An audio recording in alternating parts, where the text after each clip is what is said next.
professor para quê? Autonomia, ética, reconhecimento e prazer. Sem isso, a tarefa do professor não faz sentido. Eu acho que cada uma aqui de nós poderíamos relatar alguma experiência que a gente tem dentro da sala de aula nesses anos todos de magistério. E a gente reconhece que, algumas vezes, a tarefa de professor ela fica inviável devido à falta de autonomia dentro da sala de aula, principalmente quando a gente trabalha numa escola particular. Talvez não seja o caso do aprendiz, mas é a realidade de muitas escolas particulares, onde as crianças, por falta de limite, elas desafiam os professores porque elas se sentem acima de qualquer tipo de punidade.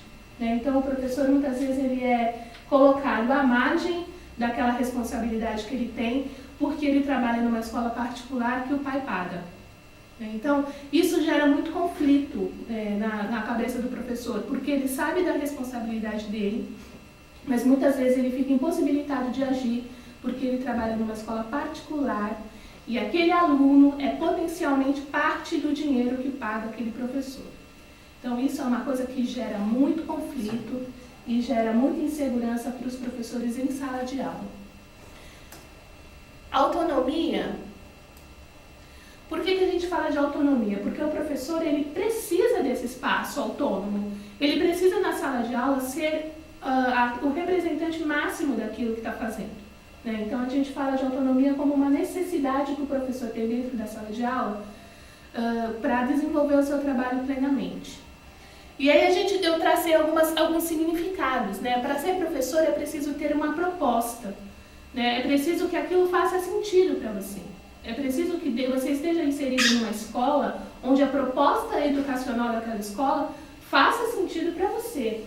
A sua visão de homem, a sua visão de vida tem que fazer sentido, tem que casar com aquela escola, com a proposta pedagógica daquela escola. Senão não vai fazer sentido também o ser professor. Ética. Todas as carreiras, não só de professor, mas todas as carreiras, elas precisam estar cravadas na ética. O que seria a ética de um professor? Uma pergunta, Claudinei. O que seria a ética de um professor?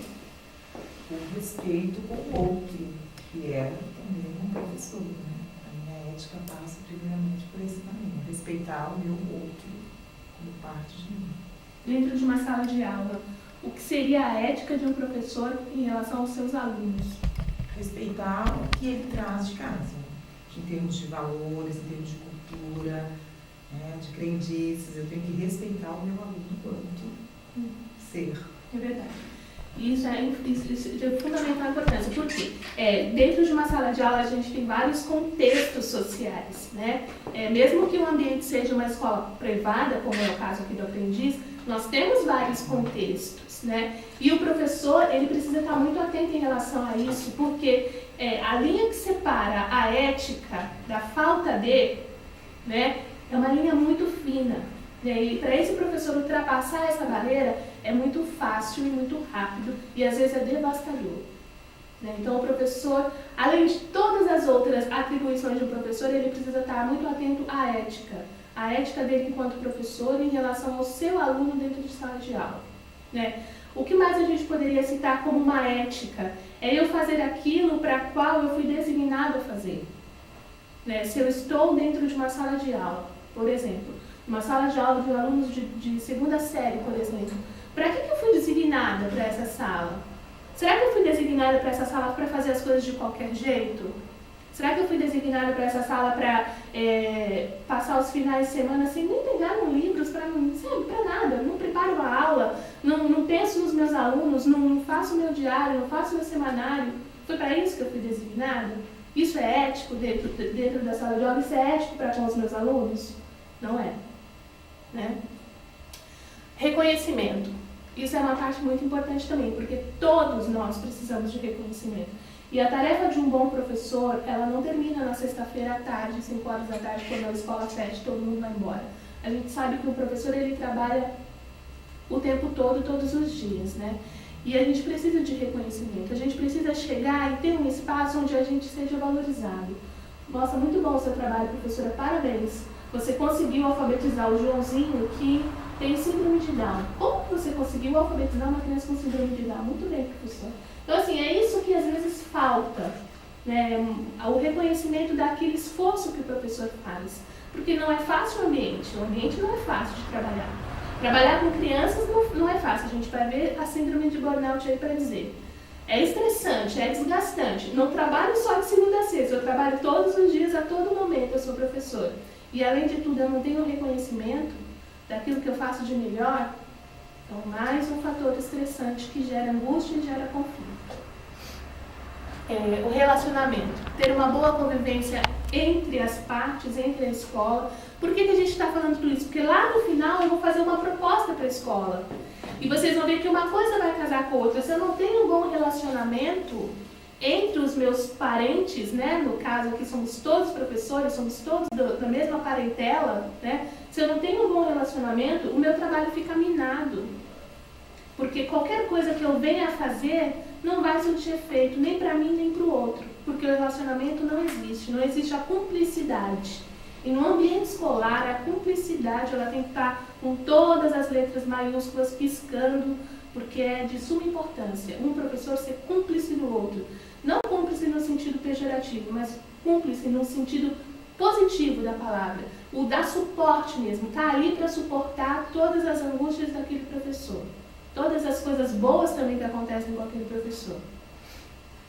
E o prazer, né? É fundamental que se tenha prazer no que está fazendo. O exercício do magistério e a saúde mental. Então agora a gente vai entrar exatamente na síndrome de burnout. Vamos começar. O que é saúde mental? Saúde mental é eu estar em equilíbrio, né? A saúde mental é a minha capacidade de amar e trabalhar. Por que eu usei esses dois termos, amar e trabalhar? Porque eu só trabalho quando eu amo. E eu só amo quando eu trabalho. Então agora eu vou esmiuçar um pouquinho. O que é o trabalhar? É o ser útil. É o ter utilidade para alguma coisa. E essa capacidade eu só tenho quando eu amo, primeiramente a mim. Depois o meu trabalho, depois as outras coisas vos serão acrescentadas, não é? Eu preciso primeiro amar e depois as outras coisas vêm como uma forma de compensação aquilo. Então, se eu amo o que eu faço, eu trabalho bem. Se eu não amo o que eu faço, eu não trabalho bem. E aí, se uma coisa ou outra está descompensada, gera desequilíbrio, que gera doença mental, que gera síndrome de burnout. Estou indo muito rápido, tá dando para acompanhar? Qualquer coisa vocês param e perguntam, tá bom? A capacidade de amar está diretamente ligada à minha capacidade de trabalhar. Justamente pelo que eu falei. Quando eu amo o que eu faço, eu consigo fazer aquilo com prazer. Quando estamos incapacitados para o amar, para o trabalhar, a nossa capacidade de amar deteriora-se. Ou seja, quando a gente não está se sentindo útil para alguma coisa, quando eu não me sinto capaz de realizar alguma coisa, a minha capacidade de amar a mim mesmo cai. E aí eu começo a me sentir culpado, a me sentir rejeitado, nada que eu faço dá certo, nada que eu faço dá bom. Então isso é uma característica dos estressados também. Amar e trabalhar compõem um todo sinônimo da própria vida humana. O amar e o trabalhar são partes indiferenciadas de um mesmo sistema. O distúrbio psicológico, o sofrimento e a doença mental é o rompimento desse prazer, trabalhar e amar. Está dando para entender? Essa metáfora que eu estou fazendo entre trabalhar e amar.